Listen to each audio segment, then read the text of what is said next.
సాకలో దొండసేను పోసిండు ఊరు బంధు పోటీ పోతే ఒకడు సాకాలు లింగడన్నోడు ఉన్నాడు వాడు మంచోడే వీడు మంచోడే వాడు అత్తగారి ఇటు పోయి నాగాలి వాడు అన్నచ్చేది కావాలి వాడు కింద బాన్నాడు మంచం వేసుకోండి వాడు నీ వయసు కన్నా ఇంకా పెద్దగానే ఉన్నాడు కానీ ఆశ కానీ అల్లుడు ఇంకా వీరికన్నా పెద్దవాడు కదారా సమ్మడు ఎవరికన్నా ఈయనకన్నా చెందుకన్నా బాగానే పెద్ద బాగా పెద్ద వయసు విన్నావా ఆయనక వీడు మంచం మీద అన్నాడు అక్కడ వీడికెళ్ళి రోడంత దూరాన పొక్క తోడి బడి కట్టాలి పచ్చిపాలడు నీళ్ళు అలా తెచ్చుకొని తాగుతాడు తెల్లజొన్న ఊరు గిట్ట నలుచుకొని బుక్కేటి తెల్లజొన్న అవి నువ్వేది చూసిన కానీ జొన్న తెలుసు నాకు తెల్లజొన్నలు తెలుసు ఆయనకు ఇగో గిట్ల పన్నాడు ఈడు మీద పన్నాడు వాడు చెవిటలు అంజకూడదు కింద పన్నావు వాడు చెవిటలు అంజకూడదు కింద రాదు ఇగో గిట్ల వండి ఏం చేసిండు కదా గిట్ల పన్నాక ఇంకో ఇటు ఒక్కటి ఆదింది ఇటు ఒక్కటి ఆది ఏది దయాలు కాదు డాగలు అటువంటి పిట్టలు నువ్వే నువ్వు మీద మీరెక్కు నేను ఎక్కచేయి అని మాట్లాడతాను పిట్టలు మాట్లాడతానే పిట్టలు మాట్లాడతాను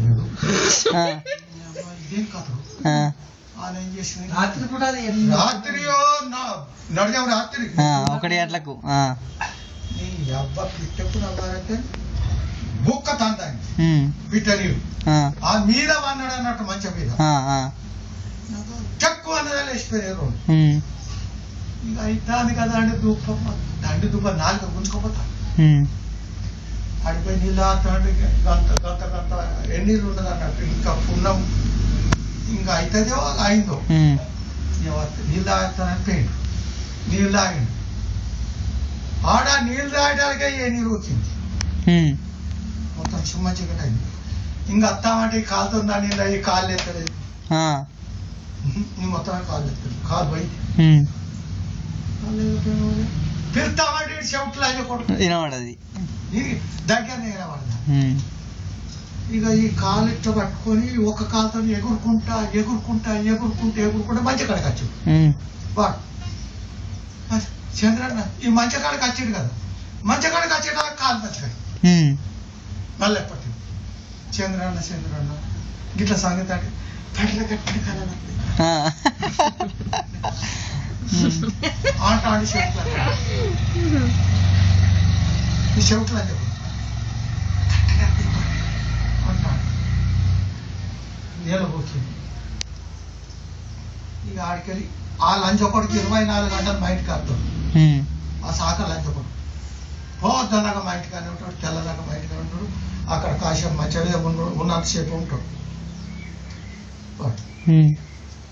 ఆ నెంబడి వచ్చింది మా ఇంటి మీద పడేది మా ఇంటికాడ ఇప్పు చెట్టు ఉన్నది కదా అంటే అంత పెద్ద చెట్టు ఇక్కడ లేదు కానీ నువ్వు వచ్చే అంత భోజనం ఉన్నది దానికి కింద నువ్వు అన్నది వచ్చి ఉంటే ఇక కనిపించవు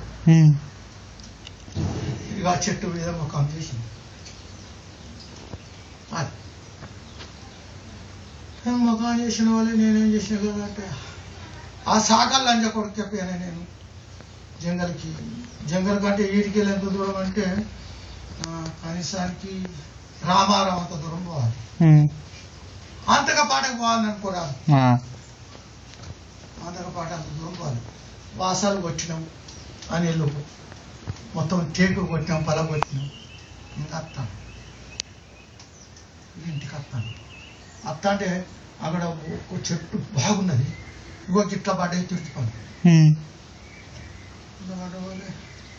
వాళ్ళలో ఎన్ని కట్టుకుంటావు ఒక మానడో 3 దవాలకు కట్టుకున్నాం అని 2 గిద్దల మందం పడి తుడిచిపోయి ఇంటితో కట్టుకున్న వాళ్ళే ఇక అత్తానం పార మనం బాగా దూరాన్ని పార ఒక సమ్మ పార అని అంటే రాంగ గెర్రెల మీద మన యాప పండు పడినట్టు పండే కింద పొడుగున్నాయి ఇక మొత్తం ఇంత కచ్చిగా లేకుండా పడినాయి పాల పండు అద్ర చీకటి పడ్డది అద్ర అంటే వాడితో తోటి మొన్న యాప పండు లాగా ఇక పండు మంచి ఎర్రవండి పాల పండు పాల పండు వీడిని నోట్లబడ్డ వీడిని నరికనేవి రాని అన్ని దబా దబా చూసుకున్నాం. నేను తవడని విలగట్టుకున్నాను ఇక వీటి కోసం. వీటికి కొన్ని పనులు బాగా పోసినాం. మరి ఇవన్నీ తువాలు పట్టాయి కదా. వాడికి ఇల్లు కట్టాను ఉరికి ఉరికి నడుచుకుంటూనే పోయారు. ఇక ఉరికత్తాను ఇల్లుకు చేరాలి కదా. బొగ్గుపల్లెకి వచ్చేటానికి బాగా చీకటి అయిందిరా.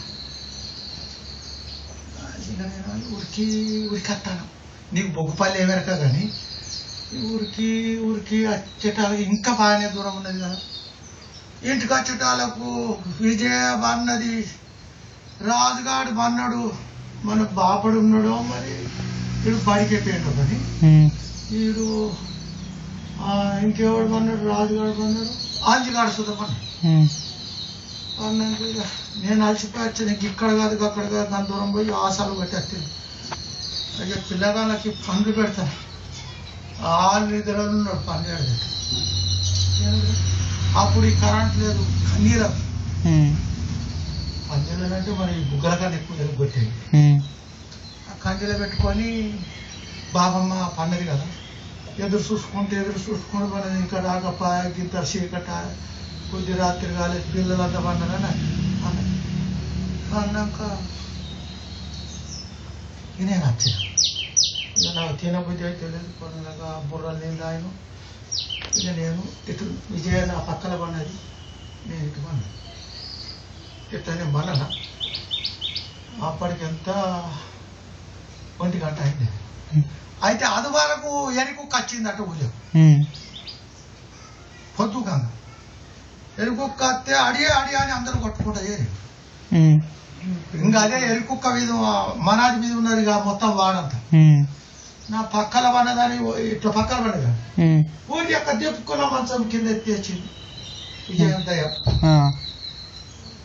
మంచం కింద పడి. అయ్యో అలా మంచం కింద పడేది లేవట్టు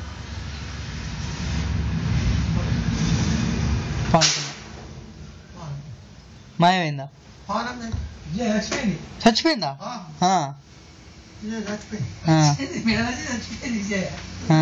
ఇంకా నాకు కొంచెం గుర్తున్నది. ఇక నేను పెద్దలే కదా చిన్నది. అయ్యో చచ్చిపోయింది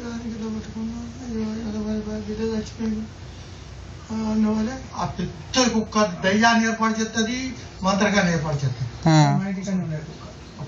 మంచిగా అది గింతగంతది కాదు కుక్క ఇంత దూడుతుంది.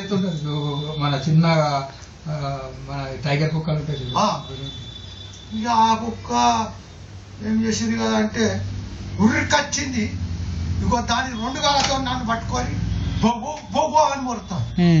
నన్ను పట్టుకొని పిల్లల్ని నేను ఇట్లా పట్టుకున్నా. ఆడి అన్నారా నేను పుట్టుకోమంటాను. ఆ కుక్క భయానికి దయ్యం దిగిపోయింది. అడి అన్నందుకు ఎక్కడో మంచాలనుకుంటే అడిగే ఎవరి మంచం కాడ కొడతాను. లక్ష్మీ పిల్లని కుక్క కరిచింది కదా అని ఎక్కడో అక్కడ అడి అని కొట్టుకుంటాను. నేను గిట్ట అన్నాను తేలి వచ్చింది పొలం బతికింది మళ్ళా. ఈ కుక్క తరిమింది కదా దయ్యం పోయింది కదా. అప్పుడు ఎంత ఉన్నది మరి? ఎంత ఉన్నది? చిన్నది ఇది బిడ్డ. వీళ్ళిద్దరు అక్కడ పుట్టిరయ్యా అంజును రాజు. అంజిరాజు వాళ్ళ తల్లి దగ్గర పడ్డది. అంటే కొంచెం పెద్దగా అంటే ఇది నా దగ్గర పడేది. ఇది ఇంకా పెద్దది కదా. ఇక అడిగాడని కొట్టుకుని కుక్క తరిమింది కదా.